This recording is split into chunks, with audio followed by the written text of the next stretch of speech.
USS Gerald are fort पर 4800 से 5000 लोग एक समय में जहाज पर मौजूद रहते हैं। ये एयरक्राफ्ट कैरियर परमाणु ऊर्जा से चलता है। इसके रिएक्टर लगभग 25 साल तक बिना दोबारा ईंधन भरे काम कर सकते हैं। यही खूबियां इसे दुनिया का महाशक्तिशाली उपभोग बनाती है, जिससे दुनिया कांपती है और ईरान भी डरा हुआ है।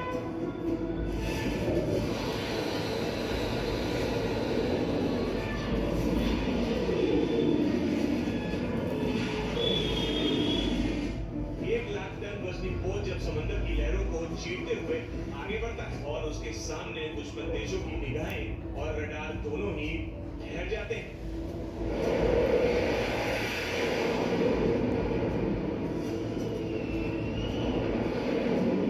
फोर्ट क्लास केवल युद्ध का हथियार नहीं, बल्कि अमेरिकी वैश्विक रणनीति का महत्वपूर्ण साधन भी है।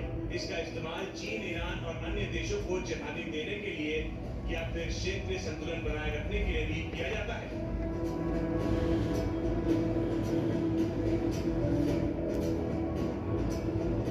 फोर्ट क्लास कैरियर के साथ पूरा कैरियर स्ट्राइक ग्रुप चलता है, जिससे विध्वंसक पनडुब्बियां और क्रूजर शामिल हैं।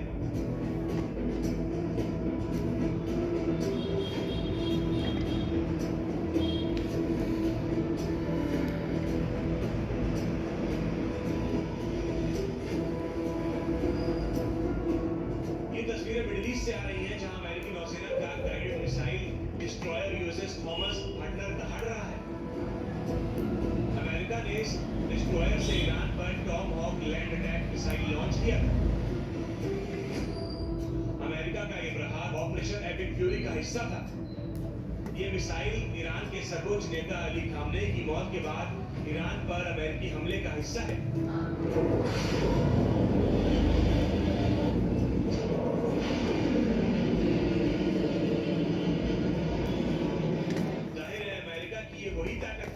से निपटना ईरान के लिए आसान नहीं होगा। ईरान की पूरी प्लानिंग है कि किसी भी तरह से अमेरिका के यूएसएस अब्राहम लिंकन की जल समाधि कराई जाए, लिहाजा वो ताबड़तोड़ हमले कर रहा है। सवाल यही है कि ईरान अपने प्लान में कामयाब होगा या फिर अमेरिका का समुद्री चक्रव्यूह में ईरान का हौसला टूट जाएगा। Team news nation. और देखिए, बहरीन में फिर बजा है हमले का सायरन। बहरीन के गृह मंत्रालय का एक्स पर पोस्ट, नागरिकों से की सुरक्षित जगह पर जाने की अपील। इसी बीच एक और बड़ी खबर सामने आ रही है। मिडिल ईस्ट में जंग के बीच सूत्रों के हवाले से बड़ी खबर है। भारत में पेट्रोल डीजल के दाम नहीं बढ़ेंगे। हॉर्मुज स्ट्रेट को लेकर भी खबर सामने आई है कि हॉर्मुज स्ट्रेट के अलावा दूसरे एक महीने के लिए खाने के लिए होता है भाई। एक महीना अगर इस फली को, ये मुरंगा है भाई, सब जानते हैं, लेकिन जो ये कच्ची है ना, बाद में तो ये सांभर में भी डलती है और पकी हुई भी, पकी हुई भी दिखाएंगे कि ये दो तरीके की फली को, एक को जूस भी बना सकते हैं, जूस बनाने वाली अलग रखते हैं। एक महीना तो ये मुरंगा है भाई, योगा के साथ में है, फिर ये नहीं खाली खाने से नहीं है, फिर इसके साथ में पसीना बहाया जाए। ये 2 महीने, 1 महीना ये और एक आएगा चैत का, ये खत्म होते ही पत्ते आ जाएंगे किसके, नीम के। तो वो 1 महीना चैत का महीना होता है ना, उसमें वो नीम के पत्ते आ जाते हैं और अब ये आ जाता है फली। कोई कोई पकी होती है तो इसको छोड़ दिया जाता है, जूस के साथ में डाल दिया जाएगा इसको। बाकी अभी ये सीजन है, इसका मेन सीजन यही होता है, मार्च से लेके और अप्रैल तक।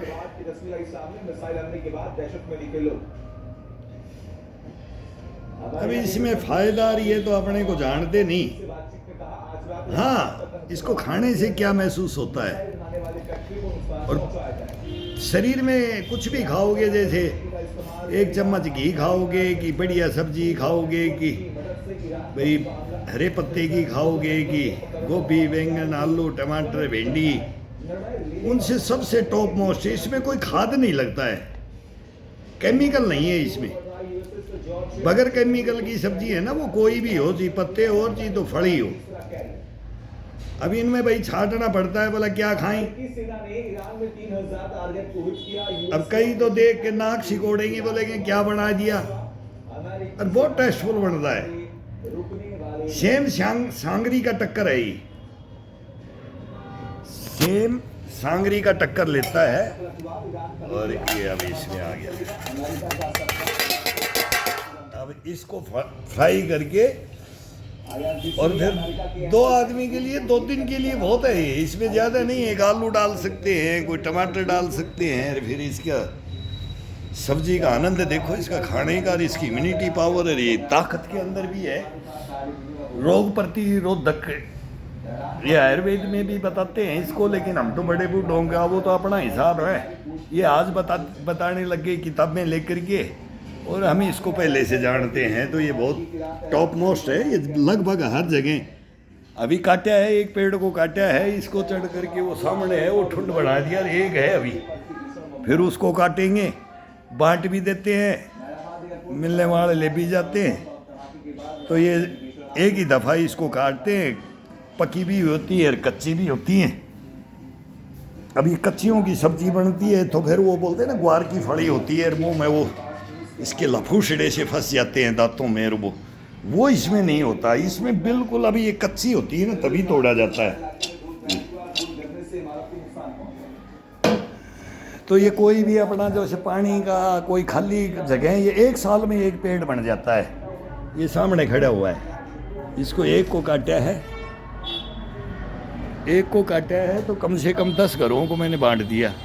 और वो रहा 2-3 दिन, फिर उसको काटेंगे 2 दिन बाद। तीसरे दिन फिर थानेदार साहब का, ये अपने भाई साहब हैं पड़ोसी, अब तोड़ ले जाते हैं कोई सिविल इन्हें, फिर इसको काटेंगे। तो ऐसे करके 15 दिन अगर इस सब्जी को कोई खा ले, 10-15 दिन कंटिन्यू होता है ना, तो कंटिन्यू में 1 दिन छोड़िए, कंटिन्यू ये लगती है तब। इसके तो आजकल पत्ते भी 1200 रुपये केजी चल रहे हैं। तो ये सांबर में जब मैं तो खुद साउथ में भी और जी कहीं भी हो, हिंदुस्तान के अंदर कहीं भी हो, फौज के अंदर जी मद्रास, बोले मद्रास रेजिमेंट आ गई है भाई ज़्यादा, सांबर। फिर वो छोकरे सांबर बनाते थे ना अलग अलग जगह के, फिर बोलेंगे जवान ही फिर हलवाई बन जाते हैं वहाँ। लांगरी होते हैं ना हमारे कुक, उनको साइड में कर देते हैं, बोलेंगे आज हम बनाएंगे भाई। किस इलाके में कटहल बनता है कि पपीता बनता है, ये सब्जियां छांट के लाते थे हम जवानों के लिए। तभी तो अफसर चिढ़ते थे ना हमारे को कि भाई इनको बार बार मैस कमांडर बनाते हैं, ये करते हैं, इनको फिर ये खाने के लिए आ जाते हैं। फिर हम इनको लठ मारते थे जब मैस में, ये हम ज़्यादा हमारे लंगरों में आ जाते हैं। फिर ये जो इनको तो तनख्वाह नहीं मिलती ना, हमारे अफसरों को तनख्वाह नहीं मिलती, इन्हें मादर चौदों को ये जवानों का पेट काटते हैं। ये बहन के लोड़े शाम हो जाएगी, आकर के देख लेंगे मीट फ्राई हो रहा है तो साले खड़े हो जाते हैं आकर के, वर्दी लगा करके रोल कॉल से पहले ही। इनका देखो तो सही, तो रोल कॉल में जवान चले जाएंगे, फिर वे लांगरी वगैरह इनको टुकाई होगी वे बार बार, तो इनको बेचारों को डांट मारेंगे। तो पहले ही प्लेटों में ला के देंगे। मैस कमांडर मंडी में होगा, मैं सिपाही को बोलेंगे ये ला, ये देख, ये अपना काम कर लेते हैं, जीम लेते हैं। वहाँ जा करके मादतों की लिस्ट दूंगा मैं इनकी। एक सूबेदार मेजर को पकड़ा था 125 कोकराझार के अंदर, पूरी मिनिस्ट्री स्टाफ ने बोला मैस कमांडर उस्ताद गदर नहीं होगा। मैं क्या गदर नहीं होगा, कौन कर रहा है गदर? तुम ही तो करोगे गदर, यहाँ जवान तो है नहीं, अफसर हो ना सारे, तो वो भी गदर बताएंगे। इनका गदर बताऊंगा, फिर इनका गदर क्या होता है। वहाँ डाइट ऑफ जी मिलिए बाबा जी का बाड़ा जा करके, ये मादर चौथ ये टीए इनको कितनी तनख्वाही मिलती है, लेकिन ये हमारा पेट का खाए बगैर, हमारा तो लिए बगैर अंश मानते ही नहीं है, कोई मतलब ही नहीं है। तो तभी तो ये हिंदुस्तान का बेड़ा गर्क कर रखा है इन भ्रष्टाचारियों ने, देशद्रोही गद्दारों ने। ये जवानों को ही नहीं छोड़ते यार, कितने कितने बड़े ब्रिगेडियर जनरल कर्नल, अरे कोई 1-2 घर से कमज़ोर है तो कोई खा ले, तो हम भी देखते थे यार ये चावल दाल खाता है, मेरा मीट ले, मेरा अंडा ले लेना, हम प्राइवेट कुकिंग कर रहे हैं। अरे जवान ऐसे नहीं लड़े जाते, जवानों को तो मादर चौधरी खाने ही नहीं देते। प्राइवेट बनाओगे तो बोलेगा आग लगा दोगे, पकड़ ले, तुरंत वो स्टॉप कैप्चर करवा देते हैं और उसको ले जाकर पेश कर देते हैं। क्यों इनको डब्बा नहीं देते ना? एक इनका ये डब्बा मंगवा लो, बोले वो SM का डब्बा लिया, एक J का डब्बा लिया, सुबेदार मेजर का लिया, वो कैप्टन का वो कैप्टन का इनका डब्बे पहुंचा देते हैं। बोलेंगे वो बन रहा है उधर, उसको बोलना है एक डब्बे में 2 पीस देना टेस्ट करने के लिए। तो 10 जगह बनेगा तो 10 दूनी 20 पीस चले जाएंगे। तो 1 kg मीट तो हमारे से इकट्ठा कर लेते हैं मादर चौथ, बच्चों तक को खिलाते हैं भोसड़ी। तो ये बच्चे भी फिर देखने पड़ते हैं इनके, वो भूखे ना मर जाए। क्यों भूखे ही रहते हैं? क्योंकि भूखे ही मिलेंगे, सदा भूखे मिलेंगे। कसम भगवान की इनका पेट नहीं भरेगा।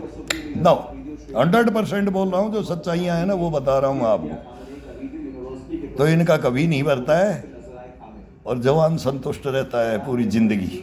रहेगा हिंदुस्तान का जवान कभी इनके चक्कर में आ तो जाता है। इनकी कलम पावर है, ताकत है, लेकिन इनको देख लेंगे, देखेंगे।